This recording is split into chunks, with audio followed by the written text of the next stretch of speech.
Ya, kembali lagi bersama saya di Galeri Sebastian. Dan narasumber saya atau tamu saya yang spesial pada hari ini itu ada Bang atau Bung Jerry Sumampo. Nah, hari ini kita beruntung bisa ngobrol santai tapi serius gitu ya di Galeri Sebastian. Beliau adalah Bung Ray Rangkuti. Bung Ray Rangkuti adalah Direktur Eksekutif Lingkar Madani Indonesia gitu. Nah, hari ini kita pengen ngobrol santai dan kita akan ngobrol kemana-mana. Tapi saya pengen sebetulnya kita agak sedikit ngomongin soal pemilu. Ini sebenarnya memindahkan percakapan di apa? di meja-meja itu dengan apa? Di studio ya. Itu agak inilah supaya ini kan. Supaya lebih bisa di-sharing kepada yang lain-lain, kan begitu. Channel ini. Nah, betul. Kalau kita ngomongin pemilu, Bung Jerry, pemilu 2024 ini apa sih yang berbeda dengan pemilu sebelumnya? Ya, kalau yang berbeda tentu serentaknya ya. Serentak ya. Sebetulnya yang kalau sebetulnya dibilang serentak itu karena 1 tahun aja. Iya, dibuat dalam 1 tahun ya. Kalau yang pemilu legislatif kan kita udah lakukan di 2019. Cuma setelah itu pilkadanya dibuat serentak per tahun yang berbeda kan. Nah, 2024 itu kita buat di bulan November sesuai dengan undang-undang pilkada. Begitu ya. Itu aja yang berbeda. Jadi karena dia serentak 1 tahun ya mungkin yang juga berbeda itu ada tahapan yang akan bersamaan antara tahapan pemilu dengan tahapan pilkada. Nah, selain dari itu sama ya? Iya, karena kita masih pakai undang-undang yang sama. Itu kan sama dengan pemilu 2019 dan pilkada-pilkada yang kita lakukan setelah 2019, termasuk pilkada yang terakhir 2020 kan. Mungkin anggaran penyelenggara pemilu itu agak apa ya? Kalau dulu kan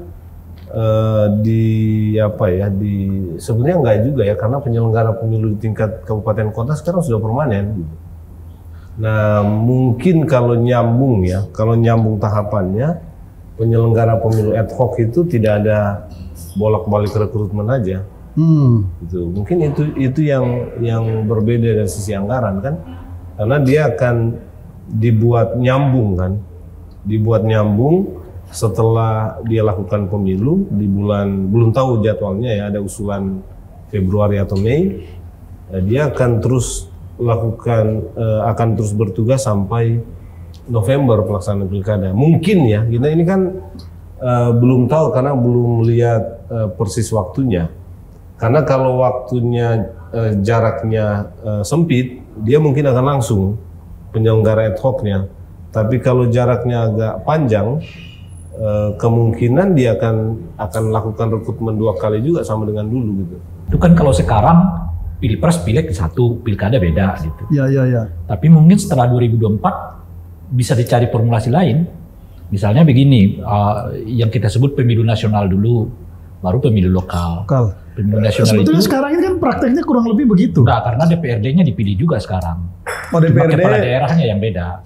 Hanya kepala daerah ya. Dia tersendiri kan. Nah, jadi pemilu nasional, pemilu lokal itu DPD, DPR, presiden kan, itu nasional. Itu nasional ya. Kalau DPRD dengan kepala daerah lokal ya. Itu formula 1 kan. Formula 2 ya, formula 1-nya seperti yang sekarang ya. Formula kedua nasional lokal, tapi juga bisa formula ketiga. Formula ketiganya adalah eksekutif seluruhnya, baru legislatif seluruhnya. Misalnya bulan ini presiden sampai ke bupati dipilih bersamaan, kan bisa begitu.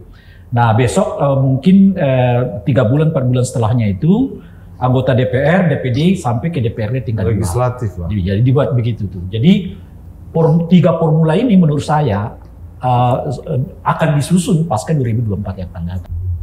Karena dengan formula seperti yang sekarang pun, misalnya eksekutif, legislatif kita buat berbarengan ya dengan pilkada, banyak yang mengeluhkan soal waktu penghitungan suaranya itu lama sekali.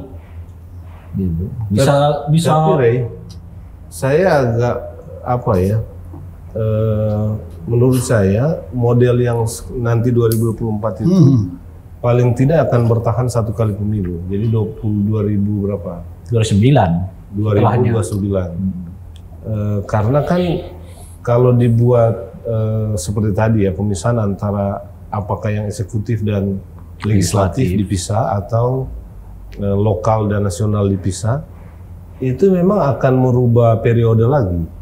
Nah, sementara kan kita ini baru menyamakan periode pilkada itu semua di 2024. Jadi kan mau jadi ada yang berakhir, saya 2022 DKI berakhir, tapi dia tidak pilkada, ditarik ke 2024. Begitu juga ada yang selesai di 2025-2026 itu ditarik yang lagi. Yang diceritakan Sebas itu tadi, semuanya serentak sehari yang bersamaan, eksekutif, legislatif, pilkada. Itu sebetulnya skenario undang-undang yang sekarang. Betul. Karena kan 2020, di sana awalnya kan begitu. Makanya 2027, ya kan, itu seluruhnya dibuat dalam satu serentak. Ya. Nah, cuman melihat gelagatnya, belajar dari pengalaman pemilu kita 2019 yang lalu, di mana begitu banyak sekali korban gitu.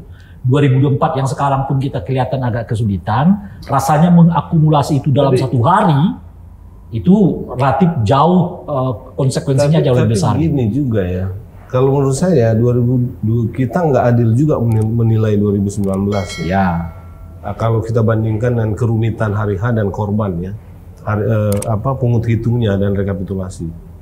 Karena sebetulnya yang nggak pernah diungkap ya, ada keterkaitan antara persiapan menjelang pemungutan suara itu, pungut hitung itu, dengan banyaknya korban. Salah satu yang paling buruk dari pemilu 2019 itu kan soal logistik. Dan itu menyumbang menurut saya terhadap banyaknya korban. Tapi nggak pernah diungkap gitu. Jadi gini, kalau kita ingat 2019, ada banyak daerah itu yang logistiknya itu tiba subuh. Gitu ya. Bahkan pagi. Atau ada banyak daerah juga yang tertukar. Yang tertukar itu sudah biasa. Tapi maksud saya ada yang sudah jam 7 pagi mau dibuka TPS-nya, logistiknya nggak ada. Misalnya yang viral waktu itu kan Kota Jayapura ya, dan beberapa daerah lain. Nah, maksud saya begini, manajemen logistik ini nggak pernah diungkap, padahal dia menyumbang terhadap banyaknya, menurut saya, banyaknya korban di hari H. Jadi nggak semata-mata soal pungut hitung, gitu ya. Karena sebetulnya kan pungut hitung yang kemarin itu nggak terlalu berbeda jauh dengan 5 tahun sebelumnya. Ya. Cuman tambah presiden satu aja, itu pun cuma 2 calon. Begitu simpel itu. Gitu kan, makanya kalau ini nanti tambah lagi 1 pemilu pilkada, itu kan cuma nambah 2 paling banyak. Cuma nambah 2 kan. Kalau nggak gubernur dan bupati wali kota. Jadi cuma 2, sebetulnya nggak terlalu rumit menurut saya. Makanya menurut saya harus dibarengi dengan manajemen, paling tidak manajemen logistik, sama ini pelatihan terhadap para petugas KPPS-nya. Karena yang kemarin ini juga ada soal di soal pelatihannya ya, atau pelatihan ya. Karena ada banyak KPPS itu yang sebenarnya nggak begitu paham dan membuat proses hari H itu lebih panjang. Menjadi panjang. Ya, banyak hal sebetulnya yang bisa dijawab dengan bantuan teknologi. Ya. Gitu. Makanya saya sudah berulang kali menyebut, mungkin ke depan anggota KPU itu nggak perlu 5 sampai 7 gitu. Anggota KPU cukup 2 atau 3. Kenapa? Karena banyak sekali pekerjaan mereka yang sudah diambil alih oleh teknologi. Sebut saja surat suara. Desain surat suara itu besoknya yang begitu-begitu aja kan. Tinggal serahkan nanti ke percetakan mencetak, langsung distribusi gitu kan. Jangan-jangan kalau kita pakai misalnya e-voting, nggak perlu lagi cetak suara. Ya kan? Makanya kan nggak dibutuhkan anggota KPU sampai 5 atau sampai 7. Misalnya begitu tuh. Nah, DPT yang sekarang selalu jadi persoalan kita, mestinya dengan IKTP itu udah selesai semua. Betul. Jadi melacak orang memilih 2 kali, 3 kali itu nggak mungkin dengan adanya DPT. Begitu dia sampai ke TPS, dia kasih jari tangannya, dia pindah lagi ke TPS yang lain udah kelacak. Dan tahapan tahapan update daftar pemilih itu nggak perlu sebetulnya. Sebab teknologi itu dengan sendirinya itu sudah kalau betul-betul masalahnya kan kalau betul-betul iktp kita itu 100% gitu loh. Nah masalah kita ini kan sebenarnya iktp-nya belum sepenuhnya 100%. Dan di luar itu masih banyak juga warga yang belum memiliki, jangankan iktp-nya, memiliki KTP-nya pun belum tentu ada gitu. Nah tapi dengan 2024 dalam bayangan saya ini selesai dong. Sehingga 2029 basis kita betul-betul udah iktp, sehingga perdebatan soal data BPS, ya kan, data Bappenas, data KPU itu nggak penting. Gitu. Tapi sejauh mana kira-kira diskusi itu sudah menuju ke sana? Atau ini kita masih kalau saya lihat kan kalau diskusi itu sudah sejak tahun 2007 iktp. Ya. Tapi itu kan diskusi di luar. Maksud saya dalam proses eksekusinya sudah bukan diskusi di luar. Pada kesiapan iktp-nya dong. Enggak, bukan diskusi e-voting itu dengan kemudian iktp itu sudah sejak 2007 dan itu bukan diskusi di luar, ini diskusi bahkan 2024 kalau irekap ya. Nah, kan kalau irekap itu sudah 2024 kita perkenalkan. Dia belakangan dulu e-voting kita bicarakan, tapi sebetulnya kan yang nggak setuju e-voting sebenarnya DPR juga waktu itu. Waktu kita advokasi undang-undang pemilu 2008 itu, waktu itu saya koordinator DPR, mentoknya e-voting itu karena DPR nggak mau, partai-partai nggak mau itu pakai e-voting. Mungkin kalau waktu itu tuh belum bisa dibayangkan lah ya. Tapi kan 2020 setelah pandemi ini dan sekarang kita sudah makin percaya dengan teknologi. Karena itu mestinya 2024 kita paling tidak sudah bisa irekap gitu. Ya, sekarang saja atau apa ya, pakai pokoknya itulah, mau iktp, mau irekap, mau apa. Kalau iktp kan udah jalan. Gini, sekarang saja anak SD itu sekolahnya sudah secara online. Makanya. Ya kan? Makanya kan yang saya bilang tadi, Bung Bas, ini sebetulnya bukan infrastruktur yang nggak siap.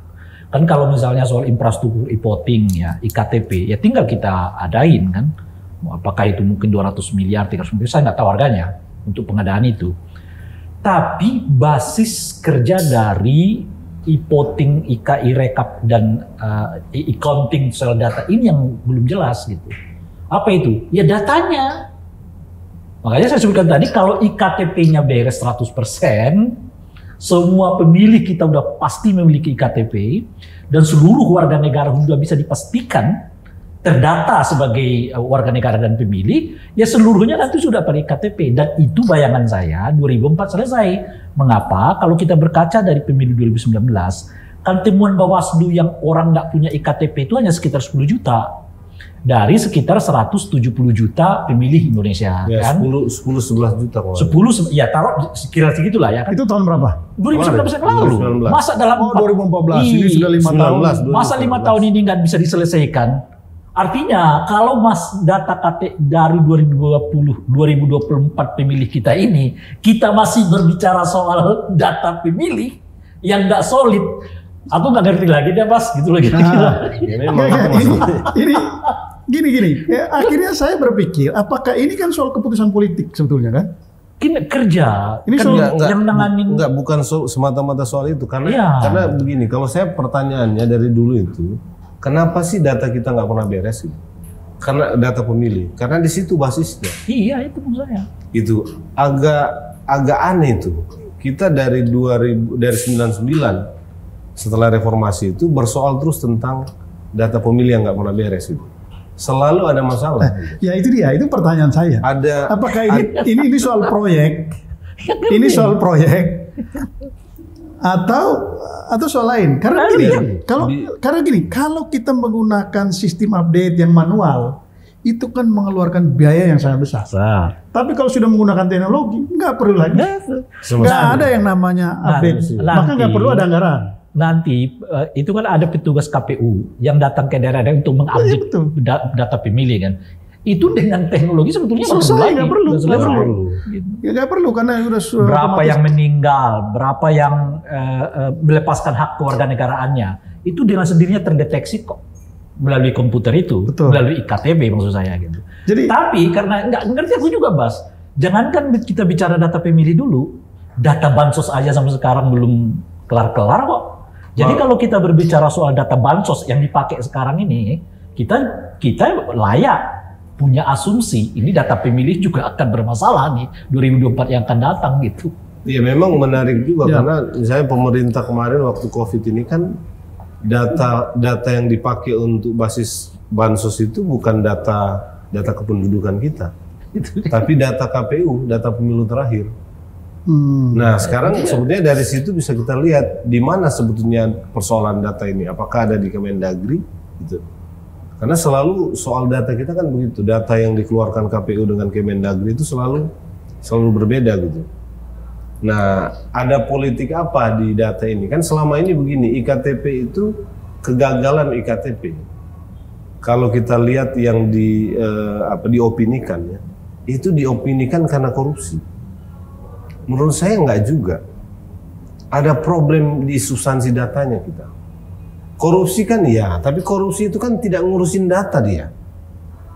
Kan gitu, korupsinya ada di maksudnya sini. Korupsi IKTP, proyek IKTP. Iya, proyek IKTP dikorupsi ya, tapi pengolahan data ini kan tetap berjalan. Dan itu kan tetap berjalan dan makanya, tapi kenapa data-data kita bermasalah dianggap karena ada korupsi di proyek IKTP, padahal menurut saya ada politik data yang nggak diungkap ke publik ya, gitu. Misalnya ini kan data ini terkait dengan banyak hal. Kalau dalam hal pemilu, data kependudukan itu ada hubungan dengan berapa alokasi kursi, baik di tingkat kabupaten kota, provinsi dan DPR yang akan dialokasikan di satu daerah, gitu. Jadi ada banyak daerah itu nggak mau berkurang penduduknya, gitu, karena terkait dengan alokasi kursi yang akan diberikan ke sana, gitu misalnya. Itu ya. Begitu juga ada hubungannya dengan pencairan anggaran dari pusat ke daerah, gitu. Soal DAU ya? Ya, DAU, DAK, DAU dan DAK ya. Jadi betulkah faktor-faktor begini berpengaruh terhadap tidak pernah valid data kita dalam pemilu? Ini yang harus diungkap sebetulnya. Ya. Nah, saya kira berarti kan itu yang dari saya bilang ini keputusan politik. Nah, di sini menurut saya KPU kita tuh nggak pernah jujur. Gitu. KPU yang nggak pernah jujur. Iya kan, dia mestinya tahu di mana soal data ini, karena dia terima data dari pemerintah, lalu dia mutakhirkan datanya. Nah, cuma kan KPU tidak pernah beropini tentang data atau tidak pernah memberi penilaian yang disampaikan ke publik tentang data yang diberikan oleh pemerintah. Sebetulnya kan kalau kembali lagi tadi, kalau KPU juga serius ya bikin satu sistem, semua data kependudukan kita masuk ke dalam sistem itu, maka ini kan mereka kerja selama 5 tahun. Iya, bukan pada saat menjelang pemilu aja. Ya ada program KPU sekarang tanpa pemilu itu pendataan pemilih berkelanjutan. Artinya yang dia lakukan sehari-hari sekarang karena nggak ada tahapan.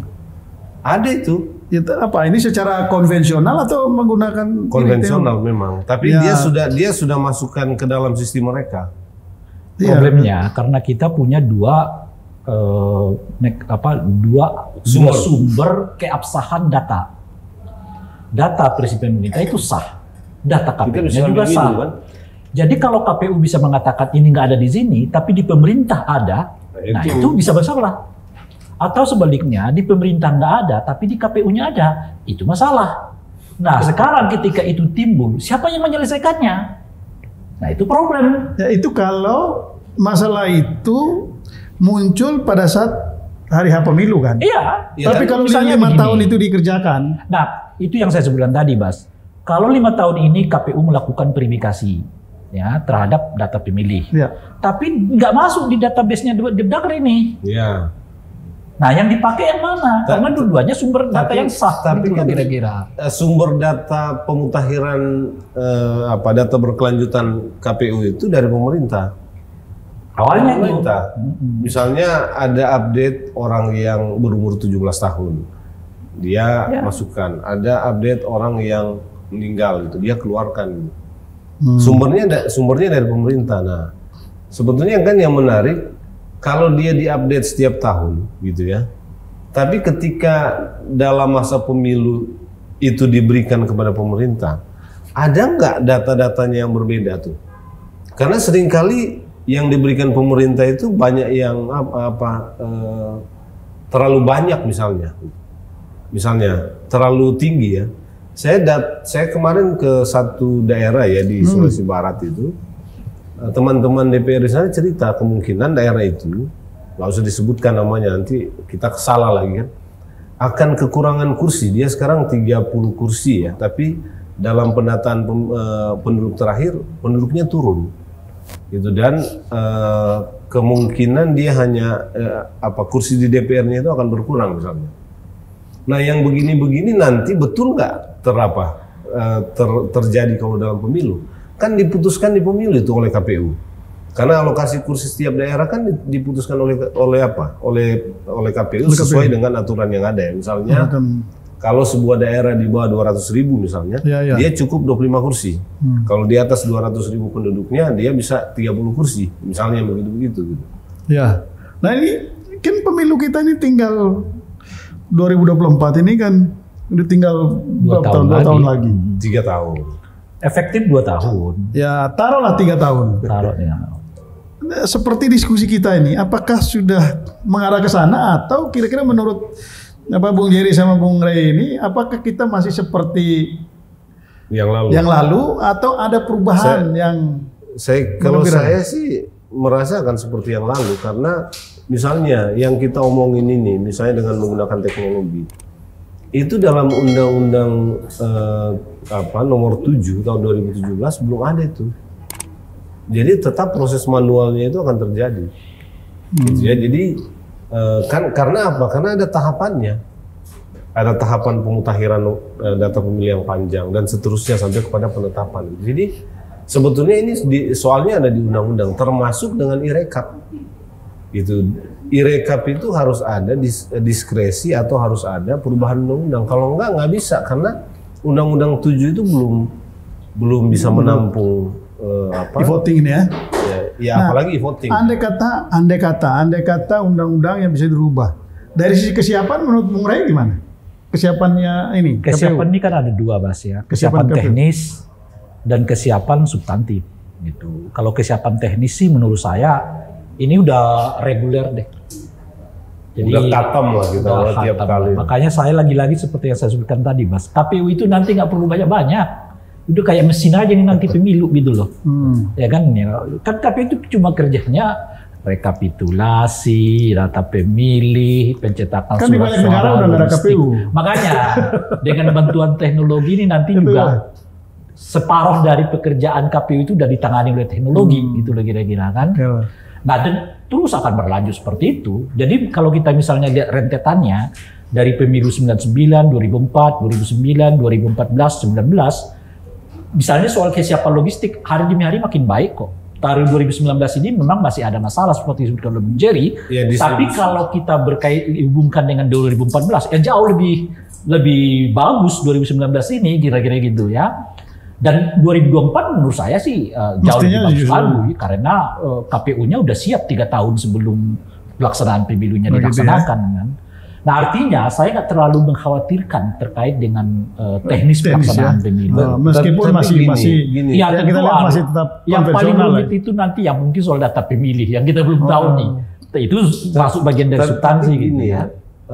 Menurut saya menentukan apakah akan lancar atau tidak sebetulnya itu memang juga tergantung dari penyelenggaranya, komisionernya. Ya setuju. Saya kira salah satu problem logistik di 2019 yang lalu karena mereka sentralisasi tuh percetakannya. Oh, semua urus di pusat ya? Ya, semua urus di Jawa. Padahal kan ada daerah-daerah yang sebetulnya sudah punya mesin percetakan yang memenuhi standar yang ditetapkan, sehingga dia bisa cetak di sana, tapi disentralisasi ke Jawa ya. Itu sehingga jadi rumit distribusinya. Gitu. Nanti kalau dicetak di daerah nanti dibilang percetakannya tidak memenuhi standar, masalah lagi. Kan ada standarnya. Dan itu diverifikasi oleh KPU kan, sesuai dengan standar itu. Dan itu belum pernah terjadi di pemilu 2014 sudah terjadi kok. Artinya apa yang jelas oleh Jerry itu makin memuatkan kita adalah tahapan teknis ini nggak ada masalah kok. Ini soal Anda mau persulit atau Anda mau permudah. Betul. Makanya kalau Anda mempersulit, tadi misalnya sebutkan oleh Bung Jerry, ya sentralisasi itu mempersulit diri namanya, kan kira-kira gitu. Tapi kalau Anda mempermudah, ya desentralisasi. Jadi tinggal pilihan. Tapi misalnya, kalau contohnya logistik. Iya, artinya secara teknis nggak ada kendali. Ini soal pilihan politik aja. Anda mau mempermudahnya atau mempersulitnya, kira-kira gitu ya. Itu kan tergantung mempermudah dan memperumit ini ada konsekuensi macam. Ya, itu dia makanya. Maksud saya, itu kenapa desentralisasi untuk memenuhi pelaksanaan pemilu yang lancar secara teknis itu tersedia. Betul. Nah, itu. Ini sekarang kan lagi tahapan seleksi. Mau tes wawancara. Ini kan seleksi anggota KPU ya, KPU dan Bawaslu. juga Bawaslu. Ini kalian ngasih komentar dulu deh. Penilaian secara keseluruhan gimana? Iya, kalau dari nama-nama yang masuk ke 28 ini kan sebagian besar penyelenggara pemilu ya. Oh, penyelenggara pemilu di tingkat provinsi. Ya, di tingkat pusat, provinsi dan beberapa di kabupaten kota. Profilnya ya, ada beberapa dosen yang belajar politik dan hukum ya. Jadi dari 48 nama ini sebetulnya latar belakang yang terkait dengan kepemiluannya ada gitu. Oh gitu ya. Ada yang secara teknis sebagai penyelenggara, ada yang memang belajar ya, apakah ahli hukum atau belajar ilmu politik misalnya. Jadi sebetulnya akademisi berapa persen? Saya nggak tahu, tapi sedikit. Yang paling banyak itu memang mantan penyelenggara ya, dari penyelenggara. Masih penyelenggara sekarang atau mantan penyelenggara. Gitu. Jadi dari sisi teknis semestinya kita nggak perlu khawatir ya. Nah, cuma kita harus beri catatan sebetulnya berdasarkan pengalaman misalnya penyelenggara khususnya KPU yang sekarang ya.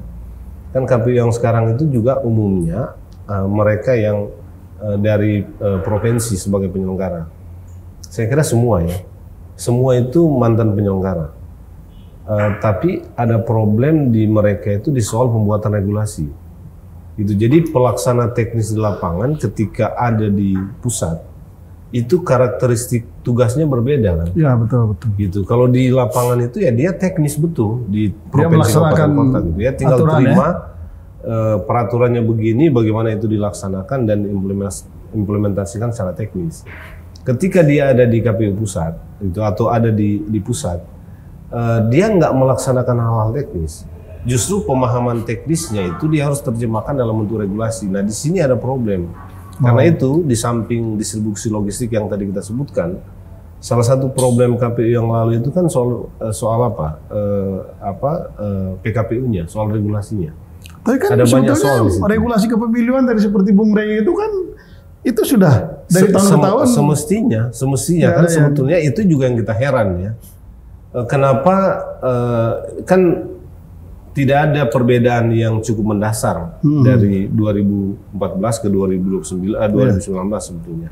Karena itu kan postur regulasinya, substansi regulasinya nggak perlu berubah. Tapi oleh KPU ini mengalami perubahan yang seringkali membuat repot ya. Gitu di macam-macam. Jadi substansinya banyak sekali berubah dan di samping itu waktu keluarnya atau pembuatan regulasi itu memakan waktu lama dan seringkali keluarnya mepet dengan tahapan sehingga sosialisasi dan lain-lain itu menjadi sangat terbatas. Saya kira itu juga ya, dan ini kan terkait dengan misalnya teman-teman penyelenggara ad hoc yang akan bekerja di lapangan ya, kalau pemahamannya tidak cukup oke dengan satu regulasinya, repot juga itu. Menurut saya 2009 itu juga ada faktor-faktor itu. Kalau catatan Bung Rey apa? Kalau ada dua ya saya bedakan ya Bung Bas ya. Pertama yang KPU dan yang kedua adalah Bawaslu gitu. Lagi-lagi kalau KPU ini menurut saya nggak perlu ribet-ribet sih sebenarnya, karena urusannya udah urusan teknik banget, teknis sih. Oleh karena itu bayangan saya nggak membutuhkan keahlian khusus lah, yang gitu-gituan. Misalnya nggak perlu cari ahli hukum lah, ahli sosiologi, ahli ini, ahli itu seperti yang dibayangkan oleh selama ini. Ahli teologi bisa juga. Ahli teologi macam-macam. Menurut saya nggak kenyataannya nggak seperlu itu kita gitu. Nah, terus apa yang dibutuhkan? Integritas. Oh, integritas. Itu menurut saya. Sebab Kenapa? Kerja pemilu ini yang paling utamanya salah satunya adalah soal kepercayaan publik terhadap dirinya gitu. Sehebat apapun Anda bekerja, sebenar apapun, tapi kalau integritas Anda runtuh, orang akan meragukan ini semua. Oh, gitu loh kira-kira kan. Jadi itu salah satu problem KPU yang lalu juga itu. Nah itu dia. Karena di satu segi sehebat apapun teknologi kita pakai, kalau Anda nggak memiliki integritas, ya manipulasi bisa saja terjadi tetap. Gitu. Nah oleh karena itulah yang menurut saya, khususnya KPU ya, nah soal integritas itu termasuk di Bawaslu, nah adalah hal yang paling utama sekarang. Jadi bukan keahlian gitu. Nah sedikit agak bertambah dengan Bawaslu, mungkin kita membutuhkan sedikit keahlian. Karena mereka di sana itu kan urusannya dengan soal penegakan hukum, ya kan, audit, ya macam-macam lah dan seterusnya itu gitu, investigasi macam-macam gitu. Oleh karena itu mungkin ya kalau mau dibuat skenarionya ada ahli sosiologinya, ada ahli antropologinya, ahli hukumnya, ahli pidananya macam-macam dan seterusnya itu. Termasuk mereka kan akan melakukan sengketa. Kan sengketa tahapan kan ke mereka sekarang kan proses tahapan itu. Nah, itu bedanya. Jadi, integritas adalah hal yang wajib bagi keduanya. Tapi berbeda dengan KPU, Bawaslu harus naik lebih banyak sedikit. Ada soal keahlian juga, kira-kira gitu. Tetapi khususnya juga kepada Bawaslu, menurut saya harus dicari figur yang mau menaikkan sedikit target capaian dari pengawasan. Jadi jangan yang rutinitas lah. Nah, yang rutinitas itu apa? Misalnya apakah laporan dana kampanye diserahkan tepat waktu? Itu kan rutin banget tuh, ya kan? Apakah daftar pemilih benar atau tidak? Apakah TPS dibuka tepat waktu kalau cuma atau gitu tidak? Nggak perlu ruwet begini seleksinya. Ataupun kalau politik uangnya adalah yang 20.000, 30.000 gitu. Itu maksud saya itu rutinitas lah. Jadi kita harus naikkan ini Bawaslu, isunya bukan hanya sekedar itu. Artinya standarnya mesti ditingkatkan. Apa misalnya? Misalnya kalau soal politik uang bukan lagi dari caleg atau dari calon presiden, calon kepala daerah ke pemilih, tapi sumber dana mereka yang dilacak sekarang.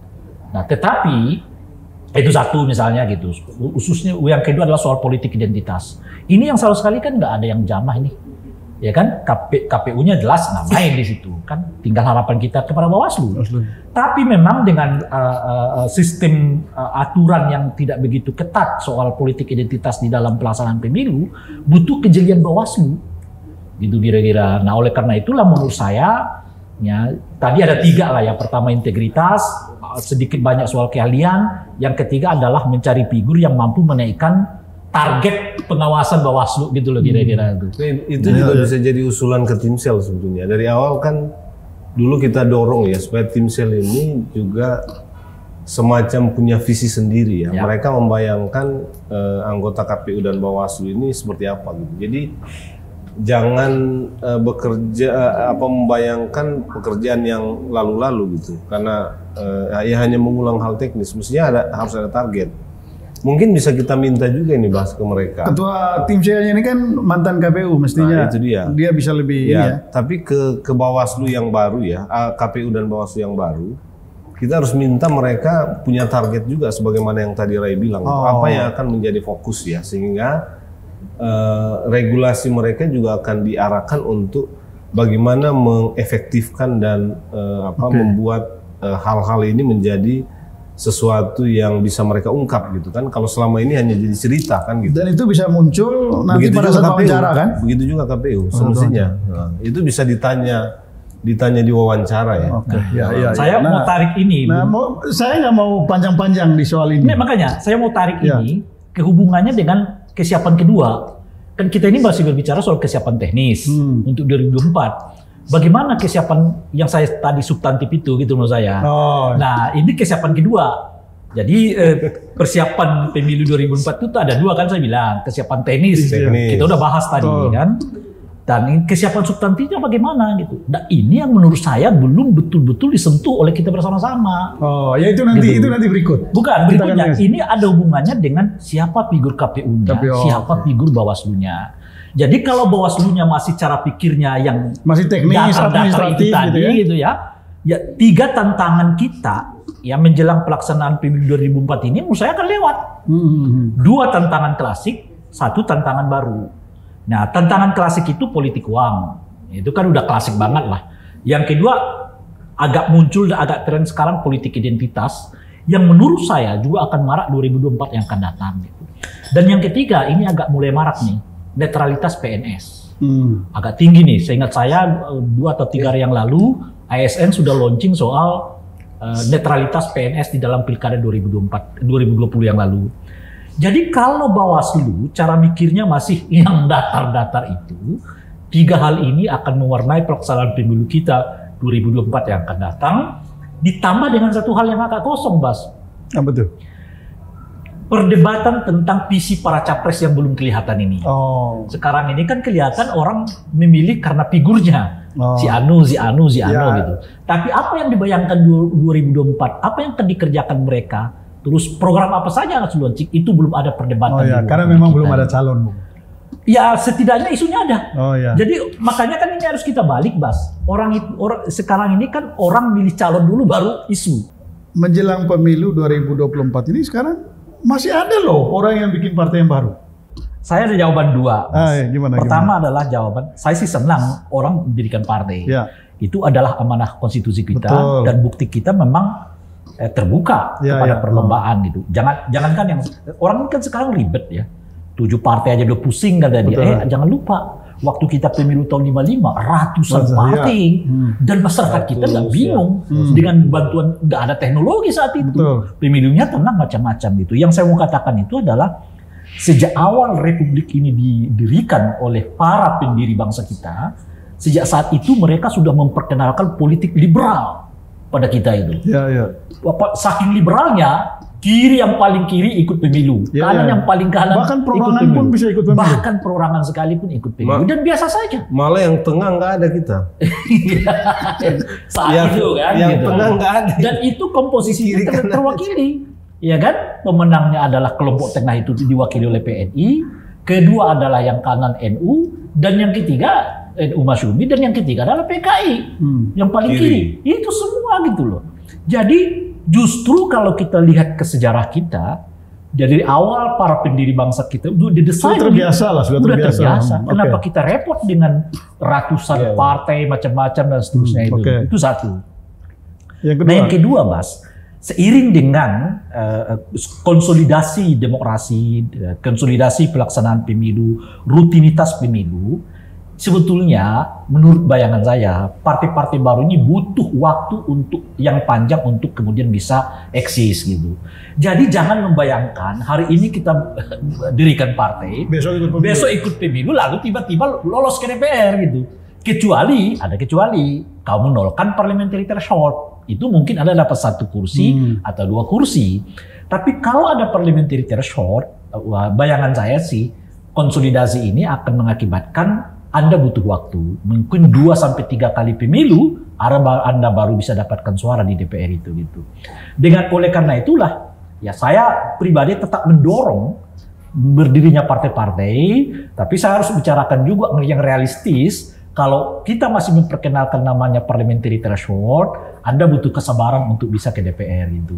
Kecuali Anda mengurangi thresholdnya atau bahkan menolkan, Anda punya potensi untuk masuk ke parlemen gitu. Nah, bagaimana dengan yang Bung Rey cermati? Yang mendirikan partai-partai baru ini kan orang-orang itu juga. Yang dari partai yang lama juga bikin partai yang baru. Itu yang saya sebutkan tadi, Bung Sebastian. Jadi Anda realistis aja bahwa partai yang kita bentuk ini belum tentu bisa bersaing dengan induknya. Kecuali mungkin 2-3 kali pelaksanaan pemilu yang akan datang. Sampai di mana orang merasa kemudian jenuh. Ya, yang induk ini ya begini-gini aja, status quo gitu. Nah, itu mengandaikan yang baru ini juga punya stamina untuk dan performa dan juga komunikasi politiknya jauh lebih baik dari yang lama. Dan sebetulnya kalau kita berbicara itu, tapi di ruang yang saya sebut dengan sabar itu, Anda punya potensi kok itu. Cuma Anda sabar.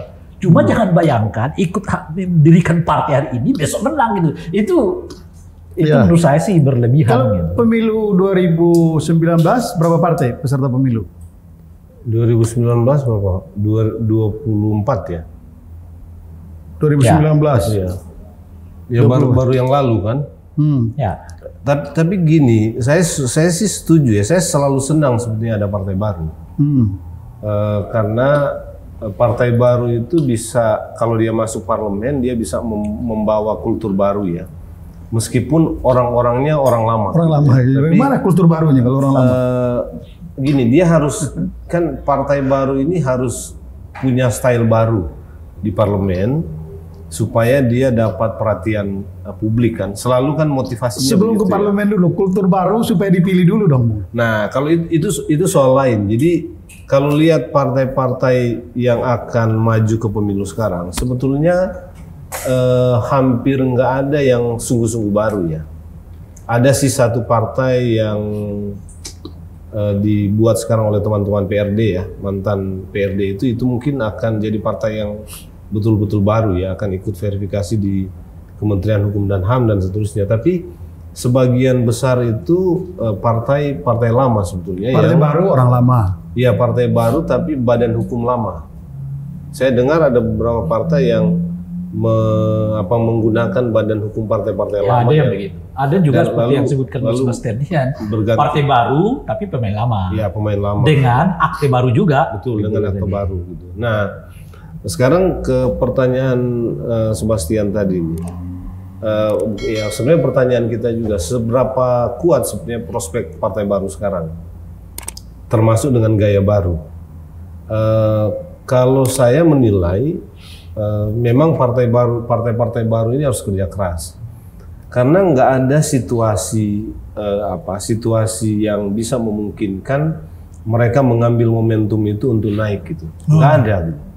Jadi menurut saya 2024 ini prospek partai baru ini agak suram ya. Seperti Ray bilang tadi, mungkin dia nggak akan kuat bahkan menyaingi partai induknya. Gitu. Ini kita harus bedakan misalnya dengan ketika reformasi atau 5 atau 10 tahun setelah reformasi ya. Ada isu baru. Kalau sekarang kita nggak ada isu baru. Nggak ada isu baru. Apa yang mau ditawarkan oleh partai-partai baru sehingga dia bisa mengambil hati publik dan melakukan terobosan elektoral ada di paling tidak di posisi menengah. Saya nggak melihat itu gitu. Dan kalau lihat partai-partai baru yang sekarang sebetulnya memang ada banyak yang memainkan isu-isu yang sifatnya lebih substansial ya. Tapi pertanyaan elektoral kita selalu kan seberapa jauh ini bisa membuat orang berubah lalu memilih partai itu. Gitu.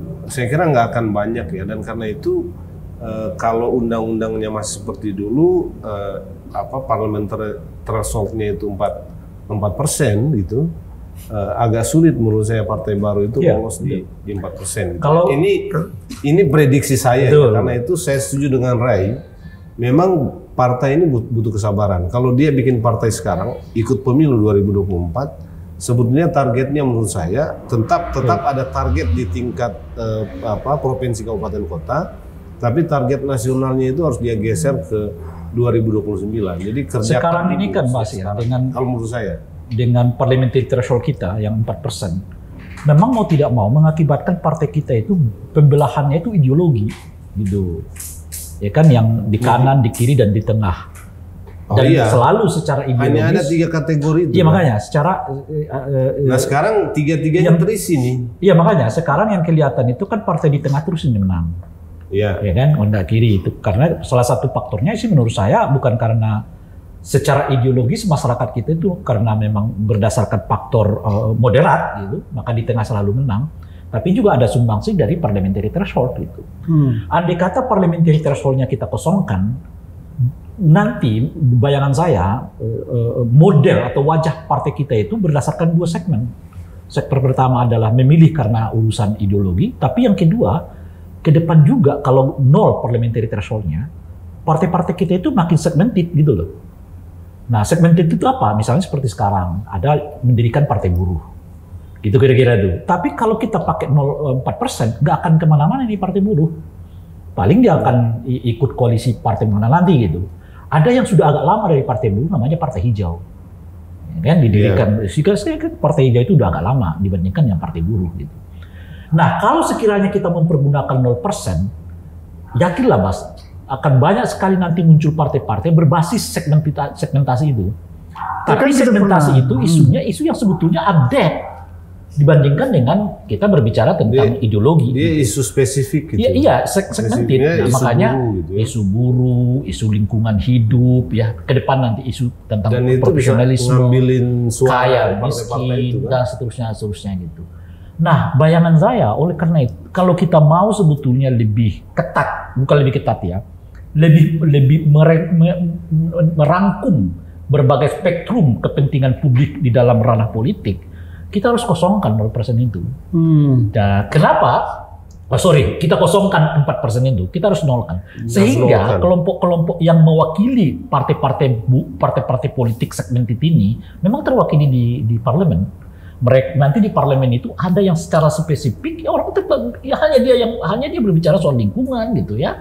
Hanya berhubungan industrial, partai-partai buruh dan seterusnya itu gitu.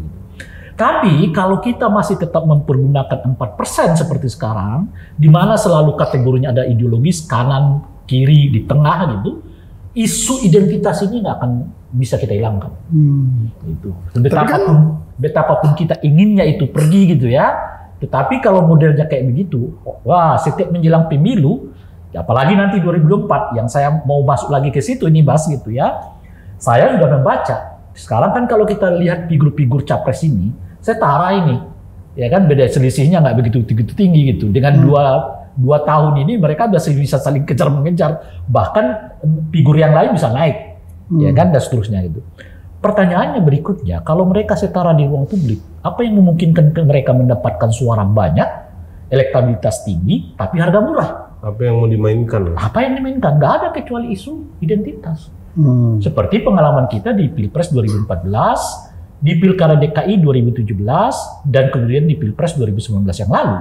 Yang paling menentukan itu adalah isu identitas murah, meriah, hasil optimal. Nah, oleh karena itulah saya membayangkan 2024 yang akan datang, isu identitas ini akan marah. Bersamaan dengan itu ya, proses penegakan hukum terhadap isu identitas ini lemah karena kita tidak mendapatkan itu secara ketat di Undang-Undang Pemilu. Nggak ada aturan yang kuat. Betul. Di Undang-Undang Pemilu hanya diatur satu pasal. Itu pun berkaitan dengan kampanye, gitu. Dan yang kedua, ruang pembicaraan tentang apa yang dilakukan pasca 2024 itu masih kosong sampai sekarang, gitu.